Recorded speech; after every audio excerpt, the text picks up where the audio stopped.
Mobil hitam itu melambat dan terhenti di depan teras rumah sakit. Aku kerja dulu kak, hati-hati ya bawa mobilnya. Rika melepaskan seatbelt bersiap untuk turun. Nanti siang aku akan datang menjemputmu lagi, kata Pras diakhiri senyuman penuh makna. Kalau siang kan aku masih kerja kak, sore mungkin. Dengan polosnya Rika menimpali, karena memang dia tak tahu apapun akan rencana terselubung yang sedang disusun oleh lelaki itu. Senyuman di bibir Pras masih terulas walau sorot mata terkesan dalam. Tidak, kita akan makan siang bersama. Alis Rika mengkerut heran. Apa kakak nggak sibuk? Biasanya kan hari Kamis gini prakteknya sampai jam malam. Tangan Pras terulur menyentuh puncuk rambut gadis itu dengan gemas. Ternyata kau begitu memperhatikanku. Aku senang mendengarnya. Dih, kakak aneh deh. Heran Rika menatap pria tersebut, yang malah dibalas kekahan geli dari Pras. Cepatlah masuk, kau bisa telat. Oh iya, tersadar Rika akan kekenyataan. Dia meraih handle pintu. Kalau gitu aku pergi dulu ya kak. Sekali lagi hati-hati di jalan. Lalu dia pun turun dari mobil dan berlalu pergi dengan tergesa. Pras masih menatap kepergian gadis itu yang memasuki pintu masuk gedung. Seiring senyuman di bibirnya berubah menjadi seringayan. Lalu dia mengambil ponsel yang ada di dashboard dan mendial nomor kontak tanpa nama. Iya tuan muda, suara lelaki dari seberang telepon menjawab panggilan. Bagaimana? Apa semuanya sudah disiapkan? Seperti yang tuan muda minta, dan atas izin dari tuan besar, saya sudah menyiapkan villa di pulau itu. Dan soal penerbangan akan dilakukan sore ini. Baguslah. Senyuman tipis terulas di bibir Pras. Sudah tak sabar menantikan waktu sore. Sebentar, tuan muda, tuan besar ingin berbicara. Terdengar suara tak jelas sedang pengalihan ponsel ke tangan lain. Pras, Pak Angga Sucipto memanggilnya. Iya Pak, sahutan Pras bernada datar. Kau yakin ingin melakukan ini pada Riri?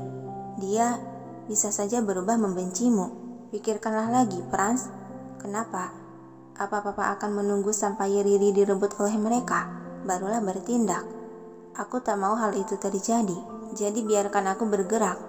Terdengar hela napas panjang dari seberang telepon. Terlihat jelas Pak Angga sudah tak bisa menahan lagi kemauan anaknya itu. Baiklah, tapi Pras, sebaiknya kau jelaskan dan bicarakan pada Riri jika kau memang tidak ingin dibenci olehnya. Jika kukatakan akan pindah, mungkin Riri tidak akan mau diajak. Dan bisa saja kemungkinan terburuknya dia akan lari minta bantuan pada Anissa, yang sama saja menyerahkan diri pada keluarga Saputra. Itu lebih baik Riri tahu setelah di sana. Pras, Pak, aku tahu apa yang kalian khawatirkan, tapi aku yang lebih tahu soal Riri. Jadi semua akan baik-baik saja. Baiklah, lakukan sesukamu. Lalu panggilan pun berakhir. Pras meletakkan kembali ponselnya ke tempat semula dan menyalakan mesin mobil kembali melajukan keluar area rumah sakit. Aku harap semuanya lancar sesuai rencana. Gumam dia tersenyum. Sementara di sisi lain, di gedung perusahaan Saputra Group, di ruangan luas itu Anissa tampak anteng menonton televisi dengan camilan tersedia di atas meja. Sedangkan Egy tampak sibuk dengan setumpuk dokumen yang harus diperiksa dan dikerjaan di laptop. Suara ketukan di pintu yang tak terlalu dipedulikan oleh kedua orang tersebut. Masuk, perintah Egy. Dan sedetik kemudian pintu ruangan itu terbuka yang memunculkan lelaki tampan berpakaian jas rapi dengan tangan menenteng dokumen. Dia berjalan sigap, terlihat elegan, berkarisma mendekati meja di mana majikannya berada. Ada hal apa, Sean? Tanya Egy to the point. Sejenak Sean melirik ke sudut mata ke arah Anissa yang berada di sofa sedang santai menonton televisi. Dan Egy yang mengerti akan lirikan itu, dia menganggukkan kepala sebagai kata, tidak apa, istriku tidak akan dengar, jadi katakan saja. Sean meletakkan dokumen yang dibawa. Ini harus ditandatangani oleh Anda. Dan kemudian dia menyodorkan tab di balik berkas itu. Anda bisa memeriksa ini terlebih dahulu. Egy mengambil tab dan menggeser layarnya untuk memeriksa isi laporan. Yang seperkian detik alis dia mengernyit setelah membaca semua laporan tersebut. Pandangan Egy teralih menatap lelaki berjas di hadapan. Sean, ini... Ucapan dia tercekat. Benar, sejak kejadian sekretaris Alex yang bertatap langsung dengan Tuan Muda Franz, pergerakan mereka sudah tak biasa. Dan sekarang anak buah saya sedang menginvestigasinya lebih lanjut. Ucap Sean bernada serius. Tatapan Egy berubah menajam. Akan lebih baik untuk mencegah kemungkinan terburuknya, kau perketat pengawasan di sekitar gadis itu. Kepala Sean mengangguk mantap. Baik Tuan Muda.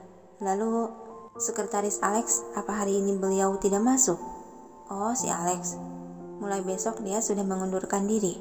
Dia bilang akan meneruskan kursinya yang kosong di perusahaannya sendiri, kata Egy sembari mengambil salah satu dokumen dari tumpukan dokumen lain dan memeriksa isinya. Kalau begitu, apa beliau juga harus diberitahukan hal ini?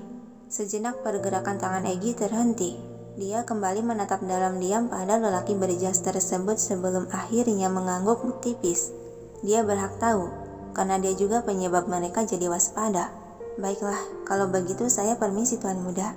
Sean menundukkan bahu sebagai hormat lalu berbalik pergi meninggalkan ruangan. Apa yang mereka rencanakan? Gumam Egy menatap layar tab yang menampilkan rekaman bawahan dari keluarga Sucipto. Tengah mempersiapkan sebuah jet pribadi untuk ke negara luar. Egy, panggilan Anissa menyadarkan dari keterpakuan. Iya sayang, sahutan Egy sambil beranjak dari duduknya dan menghampiri sang istri di sofa. Aku pengen mie ayam yang ada di dekat kampus dulu, rengek Anissa. Tak bisakah dari resto dekat kantor saja sayang? Bujuk Egy merangkul sang istri yang merajuk itu. Tapi aku maunya dari kedai dekat kampus. Beliin. Baiklah, tunggu sebentar. Apa ini yang dinamakan ngidam? Egy mulai mengetik di layar ponsel meminta bawahannya untuk membelikan. Hingga hari pun telah berganti siang hari. Rika baru saja menyelesaikan tugasnya membantu dokter kandungan melakukan operasi pada pasien yang melahirkan. Dia keluar dari ruangan operasi setelah melepaskan semua persiapan medis yang melekat di tubuhnya. Bidan Rika, panggilan seseorang perawat dari arah lorong. Rika menoleh ke arah suara. Iya Salsa, ada apa? Perawat itu menghampiri hingga berada di hadapan. Ada seseorang yang mencari bidan. Alis Rika tertaut bingung. Siapa? Apa itu Kak Frans? Maksud saya Dokter Frans. Bukan bidan, orang itu gak mau bilang namanya sih. Dan hanya bilang ingin bertemu dengan bidan. Alis Rika semakin tertaut penasaran. Apa tuan sekretaris ya?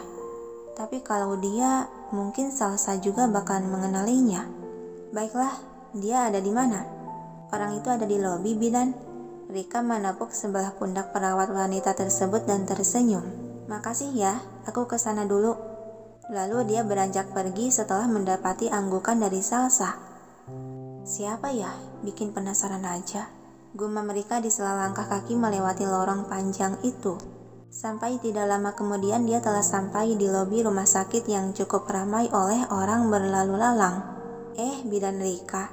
Salah satu pekerja di lobi menyapanya. Rika mendekati meja lobi dengan senyuman.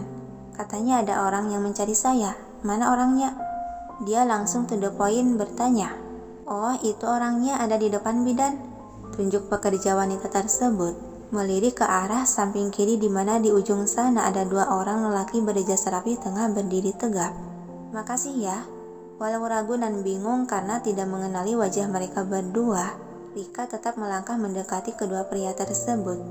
Maaf, apakah Anda sekalian mencari saya? Yah, benar. Selamat siang, Nona Rika. Sapaan dari kedua lelaki berjas itu ramah. Rika mengulas senyuman canggung. Ada perlu apa ya Anda mencari saya? Sebelum itu, bisakah kita pindah tempat dulu, Nona? Kata pria tersebut yang sontak Rika melirik sekitar yang memang tak memungkinkan untuk berbicara. Rika kembali menatap kedua lelaki tersebut. Apa tidak bisa dibicarakan di sini saja? Maaf, Nona, ini hal yang tidak bisa kita bahas di sini. Seperkian detik, Rika terdiam menimang-nimang akan ajakan itu namun karena rasa penasaran dan takutnya hal penting akhirnya dia menyetujuinya. Baiklah, tapi saya tidak bisa lama-lama, karena saya masih harus bekerja. Mari Nona, ikuti saya. Ajak lelaki tersebut mempersilahkan dengan gerakan tangan. Dan walau ragu, Rika memberanikan diri melangkah mengikuti mereka berdua yang membawanya keluar gedung rumah sakit. Ini akan baik-baik saja kan?